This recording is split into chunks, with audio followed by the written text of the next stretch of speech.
نبی کریم صلی اللہ علیہ وسلم جن کے اوپر اللہ کا چیک اینڈ بیلنس اتنا شدید ہے کہ نبی کریم صلی اللہ علیہ وسلم اگر شہد کو اپنی ذات پہ، کوئی بندہ اپنی ذات کے اوپر کسی چیز کو حرام کر سکتا ہے، اگر شہد کو اپنی ذات کے اوپر بھی حرام کر رہے ہیں تو اللہ کہہ رہا ہے لما تحرم ما احل اللہ لک، ذرا برابر نبینے کو لائن میں لگا رہے ہیں۔ اللہ کہہ رہا ہے عبس وتولی، اتنا جلیل القدر پیغمبر کے اللہ غلطی بھی نہیں ہونے دے رہا، لرزش بھی نہیں ہونے دے رہا۔ وہ نبی ایک مجلس میں، صحیح حدیث ہے، بیٹھتے تو 70 مرتبہ کیا کہتے؟ استغفر اللہ استغفر اللہ، اللہ مجھے معاف کر دے۔ نبی کریم صلی اللہ علیہ وسلم کی کون سی غلطی تھی جس کی وہ معافی مانگ رہے تھے؟ لیکن وہ معافی مانگتے تھے تاکہ ان کا رتبہ بلند ہو۔ ہم تو گناہوں سے لتھڑے ہوئے ہیں، گناہوں سے آلودہ ہیں، اور ہم یہ سمجھتے ہیں ہم نے صرف 1-2 مرتبہ اللہ کو کہہ دیا۔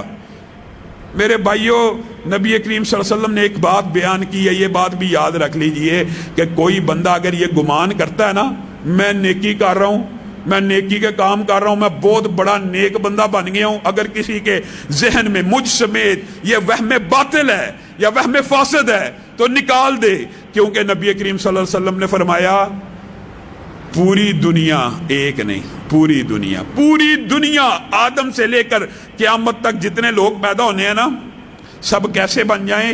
ویسے بن جائیں جیسے تم میں سے کوئی سب سے زیادہ متقی ہے۔ کون ہے؟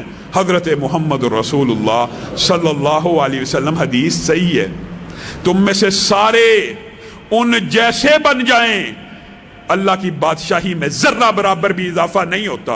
یہ کون سا باطل گمان ہے؟ ہم نیکی کا کام کر رہے ہیں، ہم اللہ کے خادم اور غلام بن گئے ہیں، اللہ کے اوپر احسان کر رہے ہیں، یا تو اپنی ذات کے اوپر احسان کر رہا ہے؟ اور اگر پوری دنیا کے انسان تم میں سے سب سے زیادہ غفلت کرنے والے بن جائیں، جو بڑے بڑے نام ہیں، فرعون بن جائیں، حامان، قارون، شداد بن جائیں، سارے انسان حامان، قارون، شداد، ابلیس کے نقشے قدم پہ چل پڑیں، اللہ کی بادشاہی میں رتی برابر بھی پھر بھی فرق نہیں پڑتا۔ اللہ کو کیا فرق پڑتا ہے؟ یہ میں نے اور آپ نے اپنی اصلاح کرنی ہے، رب کی بارگاہ میں آنا ہے۔ ہم نے اتنے گناہوں کے ڈھیر لگائے ہوئے ہیں۔ سابقہ دور میں ایک بندہ تھا، 99 قتل کیے، 99۔ کسی عالم کا پتہ کیا، کہا ہاں فلاں علاقے میں ایک پادری رہتا ہے، اس کے پاس پہنچا، 99 قتل کیے۔ 99 قتل؟ 1 2 3 4 10 نہیں، 99۔ جی ہاں، ظلم کے ساتھ، بربریت کے ساتھ، رحم بھی نہیں آیا۔ اللہ تجھے معاف نہیں کرے گا۔ اس نے کہا اگر نہیں معاف کرے گا تو میں 100 پورے کر لیتا ہوں، اس کو بھی قتل کر دیا۔ ایسا ظالم آدمی۔ پھر دل میں ندامت کا خیال آیا، 100 بندہ پورا کرنے کے بعد، سینچری بنا ڈالنے کے بعد دل میں ندامت ہے۔ کہا کسی اور عالم کا بتاؤ۔ ایک عالم کا پتہ چلا، اس کے پاس گیا، اس نے کہا تیری اور توبہ کے درمیان کوئی چیز حائل نہیں ہے، اگر تو اللہ کی بارگاہ میں آ کے توبہ کرے گا تو اللہ تیری توبہ سنے گا، لیکن میں یہ گمان کرتا ہوں، مفہوم آپ کے سامنے رکھ رہا ہوں، کہ اگر تو اسی بستی میں رہا نا تو پھر قتل کرنا شروع کر دے گا۔ تو توبہ کی نیت سے نکل اور وہ نیکوکاروں کی بستی ہے ادھر باقی زندگی گزار دے، تیری توبہ اللہ ضرور قبول کرے گا۔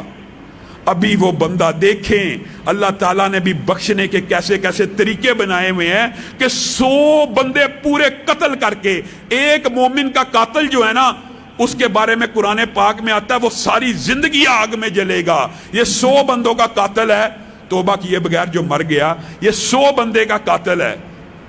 اور یہاں سے بہت سے مسئلے بھی محدثین نے نکالے ہیں۔ ایک بات آئیے جزوی طور پہ تو یہ بھی ایکسپلین کر دوں، لوگ یہ سمجھتے ہیں، بہت بڑا مغالطہ ہے، معاذ اللہ، میں حقوق العباد تلف کرنے کی دعوت نہیں دے رہا، لیکن لوگوں کے ذہن میں ایک مغالطہ ہے، اللہ کے حقوق معاف ہو جانے، لوگوں کے معاف نہیں ہونے۔ اور جو بندہ اخلاص سے، خلوص نیت سے، واپسی کے ارادے سے لوگوں کا حق واپس کرنے کے ارادے سے اللہ کی بارگاہ میں آپ کے معافی مانگتا ہے نا، اللہ کی قسم اللہ اس کے بھی معاف کر دیتا ہے۔ اور حدیث کے الفاظ ہیں، کل قیامت کے دن اللہ اس کی طرف سے، جس نے خلوص نیت سے توبہ کر لی، اس نیت کے ساتھ کہ میں بندے کا حق واپس دوں گا، اللہ جب مجھے موقع ملا تو مجھے معاف کر دے، پھر اللہ قیامت کے دن ان بندوں کو جس کا اس نے حق دینا ہوگا نا طلب کرے گا۔ ہاں جی، کیا چاہتا ہے؟ یہ محل چاہتا ہے کہ اس بندے سے حق لینا ہے۔ ہر بندہ جس نے حق لینا ہوگا وہ کہے گا اللہ جنت میں اتنا عمدہ محل چھوڑیے، اس کو مجھے اس محل میں داخل کر دیجیے۔ اللہ اس بندے کی طرف سے حقوق ادا کرے گا جو خلوص نیت سے توبہ کر لے. یہ مغالطہ ہے. ہاں نیت یہ ہونی چاہیے کہ جب بھی مجھے موقع ملا میں واپس کروں گا. یہ دیکھیے حقوق العباد میں سے سب سے بڑی حق تلفی کیا ہے؟ کسی کی جان لے لینا, کسی کو زندہ نہ رہنے دینا. حقوق العباد میں سے اس سے بڑی حق تلفی کوئی نہیں ہے. لوگ سمجھتے ہیں مال کھانا یہ بھی حق تلفی ہے, اس کے اندر بھی نیت واپسی کی ہونی چاہیے. لیکن بتائیے جان لے لینا یہ حقوق العباد میں سے سب سے بڑا جرم ہے. اور حدیث کے الفاظ کیا ہیں؟ نیکوکاروں کی بستی کی طرف چلا, ملک الموت آگے روح کو قبض کر لیا. یہ اللہ کی عطا ہوتی ہے, یہ اللہ کی دین ہوتی ہے. جو خلوص نیت سے دل میں توبہ کا ارادہ کر لیتا ہے نا, پھر اللہ تعالیٰ اپنے اس بندے کو ضائع نہیں کرتا. اللہ اتنا خوش ہوتا ہے, جیسے صبح آپ کے سامنے وہ حدیثیں رکھی ہیں. اب کیا ہوا؟ برائی کے فرشتے بھی اترے, اچھائی کے فرشتے بھی اترے, آپس میں جھگڑنا شروع کر دیا.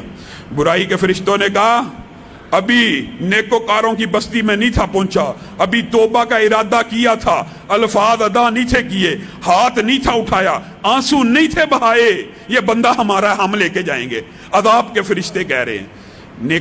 نیک فرشتے بھی اترے ہوئے ہیں, وہ کہہ رہے ہیں اللہ وہ ہے وَنَعْلَمُ مَا تُوَسْوِسُ بِهِ نَفْسُ, کہ دل میں نیکی کا خیال آتا ہے, اللہ نوٹ کر کے فرشتوں کو پکڑا دیتا ہے کہ اس بندے نے نیکی کر لی ہے. یہ بندہ نکلا تھا, نیک نیتی سے نکلا تھا, توبہ کے الفاظ چاہے ادا نہیں ہوئے, ندامت کے آنسو ابھی زمین پہ چاہے نہیں گرے, لیکن توبہ کی نیت سے نیکوکاروں کی بستی کی طرف قدم اٹھا چکا تھا. ہمارا بندہ ہے. آپس میں جھگڑ رہے ہیں. اللہ تعالیٰ ایک فرشتے کو نازل کرتا ہے انسانی شکل میں, اس کو فیصل بنا لیتے ہیں کہ تم میرا فیصلہ کر دو, تم ہم دونوں کے درمیان فیصلہ کر دو. پھر اللہ تعالیٰ اس کو تدبیر بھی بتاتے ہیں. وہ فرشتہ کہتا ہے ایسا کرتے ہیں کہ نیکوکاروں کی بستی کو ناپ لیا جائے, برے لوگوں کی بستی کو ناپ لیا جائے. ابھی برے لوگوں کی بستی سے نکلا ہے, اللہ فرشتے کے ذریعے حکم بھی جاری کروا رہے ہیں کہ فاصلہ ناپو. برائی کے فرشتے سمجھتے ہیں یہ تو برے لوگوں سے ابھی نکلا ہے. ساتھ ہی اللہ زمین کو حکم دیتے ہیں, زمین کو عرش کی بلندیوں سے اس بندے کی میت کو نیکوکاروں کی بستی کی طرف سمیٹ دیا جائے. زمین سمٹ جاتی ہے, پیمائش ہوتی ہے, فاصلہ بھی نکلا برے لوگوں کی بستی سے تھا, لیکن فاصلہ کم نیکوکاروں کی بستی کی طرف ہو جاتا ہے, اور یہ بندہ کل قیامت کے دن جنت میں داخل ہو جائے گا. بتائیے 100 بندوں کا قاتل جب آپ جنت میں دیکھیں گے, آپ اس وقت ندامت ہی ندامت ہے, پریشانی ہی پریشانی ہے کہ اللہ ہم بھی توبہ کر لیتے. اگر تو 100 بندے کے قاتل کو معاف کر سکتا ہے, اللہ ہم نے تو 100 نہیں کیے. کوئی بہت ہی بڑا ظالم ہوگا جس نے اتنے گناہ کیے ہوں گے, تو پھر پچھتاوا ہی رہ گیا, پھر بے بسی ہے نا. پھر یہی الفاظ ہے نا, یا لیتنی کنت ترابا, کاش میں مٹی ہو جاتا یا منہ سے توبہ نکل جاتی. یا لیتنی قدمت لحیاتی, کاش میں نے اس دنیا کے اندر کوئی توبہ کا عمل ہی بھیج دیا ہوتا, کوئی اللہ کے سامنے آنسو ہی بھیج دیا ہوتا. 100 بندے کے قاتل کو اللہ نے میزان قائم کر کے معاف کر دیا. میں ہی غافل تھا, میں ہی اللہ کی رحمت کو پہچان نہیں سکا. کاش میں بھی ہاتھوں کو اٹھا دیتا, اللہ مجھے بھی معاف کر کے جنت میں ڈالتا. ہر بندہ قیامت کے دن جو پھنسے گا نا, جو پکڑا جائے گا, اللہ کی قسم سب سے زیادہ یہ حسرتیں ہیں, دیگر بھی ہیں. کاش میں نے فلاں وقت سبحان اللہ کہا ہوتا, کاش الحمدللہ کہا ہوتا, کاش یہ کیا ہوتا, کاش انفاق کیا جاتا. ساری حسرتیں حدیث میں موجود ہیں. لیکن یہ حسرت بہت بڑی ہوگی کہ اللہ اگر توبہ کر لیتا, نہ صرف گناہ معاف ہوتے بلکہ گناہ نیکیوں میں بدل جاتے. یہ کتنی بڑی ثواب کی آیتیں ہیں, یہ کتنی بڑی باتیں ہیں.